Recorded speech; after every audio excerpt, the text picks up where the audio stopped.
Everyone, welcome to Edmo classes. तो हमने last lecture में एक्सरसाइज 3.2 सॉल्व की थी, जो कि रिलेटेड थी हमारे रूट से कि हमारे पास रूट कितने टाइप के हो सकते हैं। तो एक बार रिकॉल कर लेते हैं। हमारे पास अगर रेशियो से हमने क्या देखा था कि a1/a2 इक्वल टू आ जाए b1/b2 इक्वल टू आ जाए c1/c2। तो हमारे पास क्या होता है, इनफाइनाइट रूट होते हैं, यानी दोनों क्या होती है, कोइंसिडेंट लाइन होती है और रूट क्या होते हैं, इनफाइनाइट होते हैं। सेकंड कंडीशन क्या थी, a1/a2 equal to b1/b2 not equal to c1/c2। तो इस कंडीशन में लाइंस क्या होती थी, पैरेलल होती थी और हमारे पास नो रूट, यानी कोई सॉल्यूशन नहीं मिलता था। थर्ड हमारा क्या बनता है, थर्ड हमारा बनता था a1/a2 not equal to b1/b2। तो इस कंडीशन में हमारे पास एक यूनिक रूट मिलता था। तो ये हमने देखा था सॉल्यूशन ऑफ लीनियर इक्वेशंस में। अभी हम करेंगे सॉल्यूशन सब्स्टिट्यूशन मेथड से। तो सब्स्टिट्यूशन मेथड देखते हैं, या हिंदी में इसको हम क्या बोलते थे, विस्थापन विधि। अब देखो नाम से ही पता लग रहा है, सब्स्टिट्यूट या विस्थापन, यानी हमारे पास देखो दो वेरिएबल मिलते हैं। हमने लीनियर इक्वेशन में क्या पढ़ा था, टू वेरिएबल में हमारे पास दो वेरिएबल होंगे, एक्स वाई हो सकता है, यू वी हो सकता है, टी जेड, जो भी हमारे पास हो, हमें क्या मिलने वाले हैं, दो वेरिएबल मिलने वाले हैं। तो देखो हमें अगर दो वेरिएबल सोल्व करने तो हमें दो इक्वेशन चाहिए, लेकिन अगर एक इक्वेशन में मुझे सिंगल वेरिएबल मिल जाए तो इस इक्वेशन को सॉल्व कर सकता हूं मैं। तो मैं क्या करता हूं, इस वेरिएबल की वैल्यू या इस वेरिएबल की वैल्यू इसकी टर्म में फाइंड करता हूं, इसकी टर्म में फाइंड करके दूसरे वेरिएबल में पुट कर देता हूं। अभी देखो स्टेटमेंट में थोड़ा कंफ्यूजन हो रहा होगा, अभी एग्जांपल से देखते हैं तो आप समझेंगे। मान लीजिए मेरे को कहा गया है कि एक पेंसिल है मेरे पास, एक पेंसिल है जिसकी वैल्यू मेरे पास क्या है, 2 रुपए है। और मैंने दो पेंसिल प्लस दो इरेजर लिए जिसके मुझे 10 रुपए देने पड़े। तो मुझे अगर पूछा जाए कि इरेजर का रेट क्या है और पेंसिल का रेट तो मुझे पता है, तो कैसे फाइंड करेंगे। तो मैंने मान ला पेंसिल का रेट क्या है, एक्स है, और इरेजर क्या है, वाई है। तो पेंसिल का रेट मुझे 2 पहले से दे रखा है, ठीक है। अभी ये मेरी क्या होगी, एक इक्वेशन होगी। दूसरी इक्वेशन में देखो दो पेंसिल है, यानी क्या हो जाएगा, ये बन जाएगा 2x प्लस 2 इरेजर, इरेजर को मैं मान लेता हूँ y इक्वल टू 10। अब यहाँ पे देखो मेरे पास क्या है, दो वेरिएबल्स हैं। अब मैंने क्या कहा था कि अगर मेरे को दो वेरिएबल सॉल्व करने हैं तो मुझे दो इक्वेशन चाहिए। दूसरी इक्वेशन क्या मिली मेरे को, x इक्वल टू 2 दे रखा है। अब इस x की वैल्यू अगर मैं इसमें पुट कर दूं तो ये क्या आ जाएगा, 2 × 2 प्लस 2 × y इक्वल टू 10।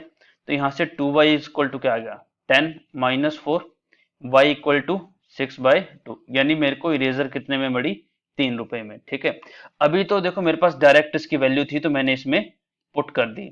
अब इसमें भी अगर मेरे को इक्वेशन मिल जाती, मुझे क्या बोला जाता, मुझे बोला जाता है कि एक पेंसिल ली मैंने और मैंने क्या ली, एक इरेजर ली, ठीक है। एक पेंसिल और एक इरेजर के मुझे चुकाने पड़े 5 रुपए।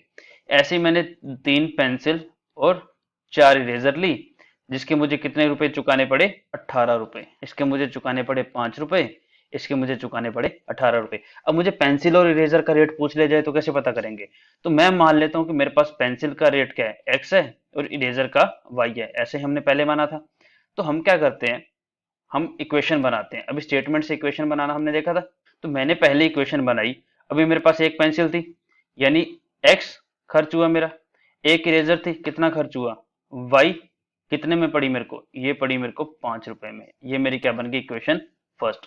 दूसरी इक्वेशन देखो क्या, 3 पेंसिल है, यानी 3x खर्च हुआ पेंसिल पे, 4 इरेजर मतलब इरेजर पे कितना खर्च हुआ, 4y इक्वल टू 18। ये मेरी क्या बन गई, इक्वेशन 2। अभी दो वेरिएबल दो इक्वेशन। मैंने क्या कहा था आपको, सब्स्टिट्यूशन मेथड में क्या करना है, सब्स्टिट्यूशन मेथड में आपको किसी एक वेरिएबल को पकड़ लेना है। मैंने क्या पकड़ लिया, x को पकड़ लिया। इसकी क्या फाइंड करूंगा मैं, वैल्यू फाइंड करूंगा, क्या वैल्यू आएगी। ये वैल्यू या तो मेरे को क्या मिलेगी, सिर्फ कांस्टेंट के टर्म में मिलेगी, या मेरे को y की टर्म में मिलने वाली है। तो x की जगह जब ये रिप्लेस कर दूंगा तो या तो यहाँ पे मेरा क्या बनेगा, कांस्टेंट बनेगा, या क्या आ जाएगा, यहाँ पे एक y की टर्म आ जाएगी। तो ये सारी इक्वेशन किस में आ जाएगी, y में आ जाएगी। और एक वेरिएबल एक इक्वेशन, यानी मैं उसको इजीली सॉल्व कर सकता हूँ। तो इसको करते हैं, देखो कैसे होगा। तो मैंने क्या किया, इस x की वैल्यू फाइंड की। x की वैल्यू क्या आ जाएगी, 5 - y, ये वैल्यू आ गई। तो यहां से मेरे पास x की वैल्यू आ गई, दूसरी मेरे पास क्या थी इक्वेशन, यहाँ पे मेरे को x की वैल्यू रखनी थी, तो मैंने यहाँ पे x की वैल्यू 5 माइनस वाई पुट कर दी यहाँ से। ये इक्वेशन नंबर 3 लिख लेता हूँ। इक्वेशन नंबर 3 से x की वैल्यू मैंने यहाँ पर पुट कर दी। ठीक है, तो ये मेरे पास क्या बन गया, 3 into 5 minus y plus 4y equal to 18। दोबारा रिपीट करता हूँ, देखो क्या करना है, हमने एक वेरिएबल पकड़ना है, x को पकड़ा, इसकी वैल्यू फाइंड करी और दूसरी इक्वेशन में रख दी। अब ये देखो दोनों इक्वेशन को सेटिस्फाई कर रहे हैं, मतलब x की वैल्यू जो यहाँ होगी वही यहाँ पर होगी, तो x की वैल्यू जो यहाँ से मिली वही मैंने यहाँ पर रख दी। इससे बेनिफिट क्या हुआ, मेरी जो इक्वेशन हुई वो क्या होगी, सिर्फ y में कन्वर्ट होगी। अब y में कन्वर्ट होने से क्या होगा, मैं इसको इजिली सोल्व कर सकता हूँ। कैसे, 5 3 15 minus 3y plus 4y equal to 18, ये बन गया। अब लीनियर इक्वेशन इसको सॉल्व करते हैं। 4y minus 3y equal to क्या आएगा, y, ये 15 राइट साइड में जाके क्या आ जाएगा, माइनस का 18 माइनस 15 इक्वल टू क्या आ गया, 3। तो y की वैल्यू मेरे पास आ गई 3। अभी देखो मेरे पास y की वैल्यू आई है, x की वैल्यू अभी भी मेरे पास 5 माइनस y के टर्म में है। अगर यहाँ से मेरे को x की वैल्यू निकालनी है तो क्या आ जाएगी, ये आएगी 5 माइनस y, यानी 5 माइनस 3, किसके इक्वल आ गई, ये इक्वल आ गई हमारे पास 2 के। तो y क्या था मेरा, इरेजर का प्राइस कितना आ गया, 3, और पेंसिल का प्राइस क्या आ गया, 2 आ गया। तो इस तरीके से हम क्या करते हैं, सब्स्टिट्यूशन मेथड से क्वेश्चन को सोल्व करते हैं। तो इसके स्टेप्स क्या है, देखो जो फर्स्ट स्टेप हमने क्या करना है, हमारे पास दो वेरिएबल्स होंगे, दो वेरिएबल्स, तो हमने क्या करना है, find value of one variable. तो हमने एक जो चर है, एक वेरिएबल है, उसकी वैल्यू फाइंड कर लेनी है। ठीक है, दो तरीके से मिल सकती है, मिलेगा कांस्टेंट मिलेगा या in terms of second variable, हमें दोनों चलेंगे। हमने दोनों एग्जांपल देखे तो दोनों तरीके से हमारा आंसर हमें मिल जाएगा। इन टर्म ऑफ सेकंड वेरिएबल, ये हमें मिल गया। दूसरा स्टेप हमें क्या करना है, put value of first variable into second equation. अभी मैंने फर्स्ट इक्वेशन से, यहाँ पे मैंने फर्स्ट इक्वेशन यूज की फर्स्ट वेरिएबल फाइंड करने के लिए, तो यहाँ से जो वेरिएबल मुझे मिला इसको मैंने क्या करना है, सेकंड इक्वेशन में पुट कर देना है। हमने फर्स्ट वेरिएबल जो हमने वैल्यू फाइंड की वो हमने सेकंड वेरिएबल में पुट कर दी। जैसे हमने यहाँ पर x की वैल्यू क्या फाइंड की थी, x की वैल्यू 5 माइनस वाई फाइंड की थी, 5 माइनस वाई, ये हमने सेकंड इक्वेशन में पुट कर दी थी। थर्ड स्टेप हमारा क्या जाएगा, हमें फाइंड करनी है, find value of second variable, second variable. तो सेकंड वेरिएबल की हमें वैल्यू एग्जैक्ट मिल जाने वाली है। जैसे हमें y की वैल्यू मिल गई थी 3, तो y की वैल्यू 3 मिलने से हमें सेकंड वेरिएबल की वैल्यू मिल गई। फोर्थ स्टेप हमारा क्या होता है, हमने जो फर्स्ट वेरिएबल की वैल्यू फाइंड की थी, यदि तो वो कांस्टेंट आ रही है तो हमें नीड नहीं है ये फोर्थ स्टेप करने की। अगर वो in term of second variable आ रही है तो हम क्या करेंगे, put value of second variable in equation to find first variable. अब ये चारों स्टेप हमने जो क्वेश्चन किया हम वहां पे समझते हैं कि हमने किस तरीके से ये किया था। तो हमारे पास क्या था, हमारे पास ये फर्स्ट इक्वेशन थी, इसमें से हमने क्या किया, हमने x की वैल्यू फाइंड की। ये हमारा फर्स्ट स्टेप था कि find value of first variable in term of second variable, ये हमने फाइंड कर दिया। दूसरा स्टेप हमारा क्या था, दूसरा स्टेप था हमारा put value of first variable in second equation. तो हमने फर्स्ट वेरिएबल की वैल्यू सेकंड इक्वेशन में पुट कर दी। थर्ड स्टेप क्या था, find value of second variable, तो हमने सेकंड वेरिएबल की वैल्यू। स्टेप हमारा क्या था, हमने सेकंड वैल्यू जो फाइंड की है उसको x में पुट करना है और हमें क्या मिल जाएगा, फर्स्ट वेरिएबल मिल जाएगा। तो इस तरीके से हमारा सब्स्टिट्यूशन मेथड काम करता है। हमें दोनों वेरिएबल फाइंड करने हैं सब्स्टिट्यूशन मेथड से। कुछ एग्जांपल्स लिखते हैं। एग्जांपल पहले हम इक्वेशन से देखते हैं, फिर हम क्या करेंगे, कुछ स्टेटमेंट वाले एग्जांपल देखेंगे जिसे हम इक्वेशन में चेंज करके यूज करेंगे। तो पहले एग्जांपल से कुछ प्रैक्टिस करते हैं। मैंने क्वेश्चन लिया, मेरे पास एक इक्वेशन है 2x plus 3y equal to 15। ठीक है, ऐसे ही मेरे पास एक इक्वेशन है x plus 4y equal to 12, इसको मैंने सॉल्व करना है। तो ये मेरी इक्वेशन होगी फर्स्ट, ये मेरी इक्वेशन होगी सेकंड। जिसको सॉल्व करने के लिए मैंने आपको क्या बताया था, चार स्टेप्स यूज करने। फर्स्ट स्टेप हमने क्या यूज करना है, हमने एक इक्वेशन से x की वेरिएबल x की वैल्यू उठानी है। अभी देखो x की वैल्यू मुझे इजीली किससे मिल सकती है, अगर मैं इससे x की वैल्यू फाइंड करता हूं तो डिवाइड में 2 आएगा, तो ये हमारा क्या हो जाएगा, थोड़ा हार्ड हो जाएगा। तो हम क्या करते हैं, सिंपलर वाली इक्वेशन उठाते हैं जो क्या है x plus 4y equal to 12, यहाँ से हम x की वैल्यू फाइंड करते हैं। तो x की वैल्यू क्या आ जाएगी, 12 मेरे पास था राइट साइड में और 4y क्या था लेफ्ट में, जो कि राइट में जाके क्या हो जाएगा माइनस का। यहाँ से मेरे को क्या मिली, x की इक्वेशन मिल गई। इसको इक्वेशन में थर्ड लिख लेता हूँ।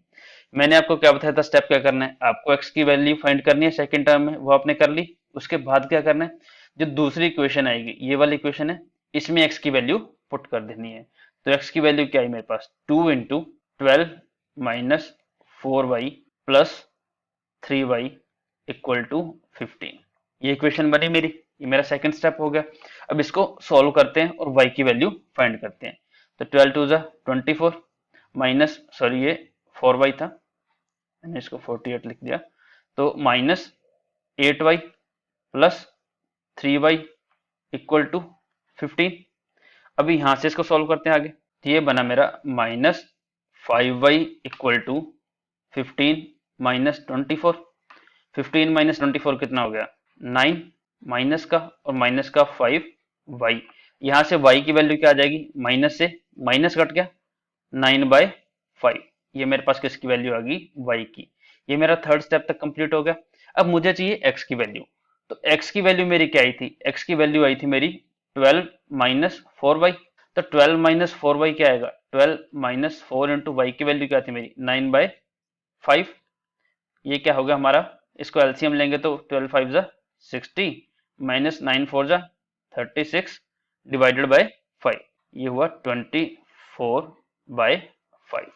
अब इसको क्रॉस वेरीफाई करते हैं। हमारी इक्वेशन क्या थी, हमारी इक्वेशन थी x plus 4y equal to 12।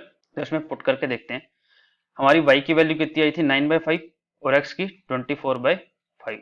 तो 24/5 प्लस 9/5, ये कितना बना, सॉरी इंटू 4। तो ये हमारा बना 9 4 जा 36 प्लस 24 60/5 इक्वल टू 12। तो ये इक्वेशन को सेटिस्फाई कर रहे हैं। तो यानी हमारी x की वैल्यू क्या आ गई 24/5, y की वैल्यू क्या आ गई 9/5। ऐसे हम क्या कर सकते हैं, इक्वेशंस को सोल्व कर सकते हैं। कुछ और एग्जांपल, तो हमने बुक का ये एग्जांपल पिक किया है, जिसमें हमें क्या दिया गया था, देखो हमें सेक्शन 3.3 में एग्जांपल 2 ये दिया गया था। तो हम ना क्या कर सकते, किस जो भी हमने अभी तक क्वेश्चन सॉल्व किया ना, उसको हम सब्स्टिट्यूट मेथड से भी करके देख सकते हैं और अपने आंसर्स वेरीफाई कर सकते हैं। ठीक है, तो क्वेश्चन देखो क्या है, the cost of 2 pencil and 3 eraser is 9। तो हमें 2 पेंसिल और 3 इरेजर की जो कॉस्ट दी गई है, ये क्या दी गई है 9 रुपीज। ऐसे ही हमने एक अभी क्वेश्चन करके देखे, सेम क्वेश्चन वैसे ही हम ये सॉल्व करते हैं। 4 पेंसिल एंड 6 इरेजर कितने में मिल रहे हैं मुझे 18 में। 4 पेंसिल 6 इरेजर कितने में मिलेंगे मुझे 18 रुपीज में। Find the cost of each pencil and eraser. तो मुझे ईच पेंसिल एंड इरेजर की कॉस्ट फाइंड करनी है। ओके, तो स्टार्ट करते हैं।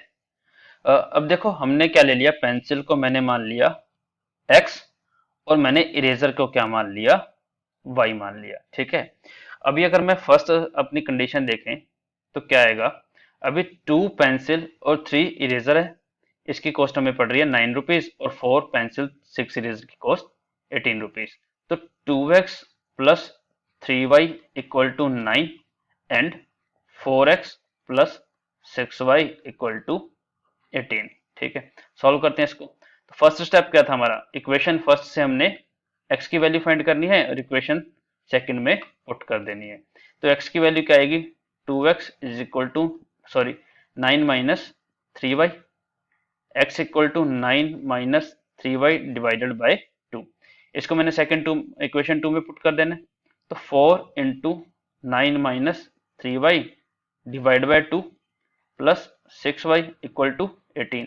यहाँ से मेरे को क्या मिलेगी, y की वैल्यू मिलेगी। तो इसको सॉल्व करते हैं, 2 2 जा 4, 9 2 जा 18 minus 6y plus 6y equal to 18।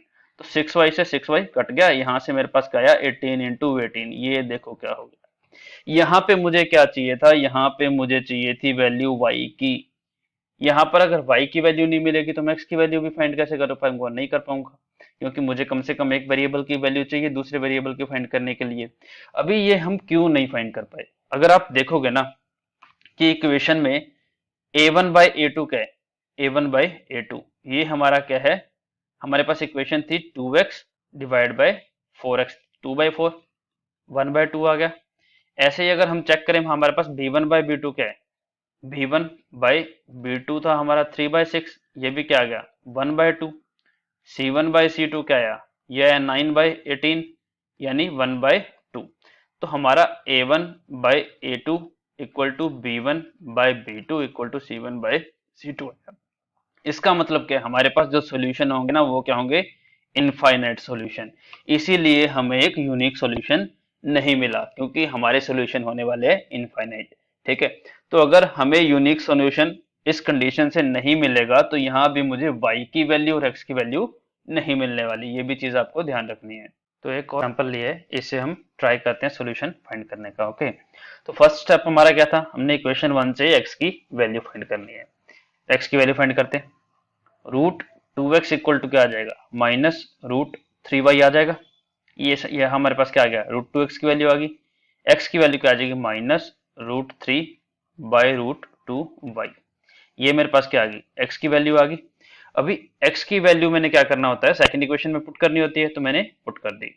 Second equation में पुट करेंगे तो क्या आ जाएगा, root 3 into root 3 by root 2y minus root 8y equal to 0। ये सेकंड इक्वेशन में पुट करने के बाद मेरे पास ये बना। अभी रूट 3 को रूट 3 से मल्टीप्लाई करते हैं तो क्या आ जाता है, ये आता है हमारा 3 बाई रूट 2y माइनस, अभी रूट 8, देखो मेरे को क्या करना है, इसका एलसीएम लेना है। तो एलसीएम लेने के लिए हम क्या करेंगे, रूट 2 का ले लेंगे एलसीएम नेक्स्ट इक्वेशन में। तो रूट 2 का अगर मैंने एलसीएम लिया तो क्या बना, ये मेरा बना रूट 2 3y माइनस रूट 2 को रूट 8 से मल्टीप्लाई करेंगे तो क्या बन जाएगा, ये बन जाएगा रूट 16। रूट 16 क्या होता है, रूट 16 होता है 4, तो ये बना 4y इक्वल टू 0। तो यहां से अगर हम देखें कि 3y minus 4y equal to क्या आ गया 0, यानी y इक्वल टू क्या आ गया 0। तो y इक्वल टू 0 आने का मतलब क्या हुआ, इसका मतलब हुआ देखो x में से मैं क्या कर रहा था, y x something x minus something y में कर रहा था तो 0 आ रहा था। अभी ये वैल्यू मेरे पास क्या आ गई, 0 आ गई।